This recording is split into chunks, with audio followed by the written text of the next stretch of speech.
अस्सलामुअलैकुम रहमतुल्लाहि व बरकातुहू। लो भी दोस्तों, अज जनाब हार दी 6 तरीक है तो असी हार दी 6 तरीक में तुहानू शार्ट जी रील तो वीडियो तो शार्ट इनू कहने असी शार्ट वीडियो यूट्यूब का ये तुहानू दे रहे हैं।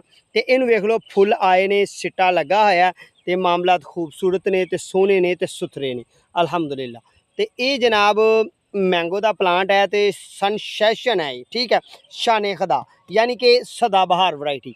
ये जनाब पहला फल उतार चुके हैं तो दूसरे फ्रूट की तैयारी कर रहे हैं। तो जो सानू लेट फल मिलता है ना, वो यह वाला सिटा है, यानी कि हार का महीना जरा ना देसी महीनों हार का महीना तो अंग्रेजी महीनों के 6वें महीने च बूर लगा। उं तो वैसे दोस्तों दूसरे महीने की 15 तरीक तो बाद यानी कि तीसरे महीने बूर आ जाता तो हूँ तो अंब पक्के पे ने, ठीक है।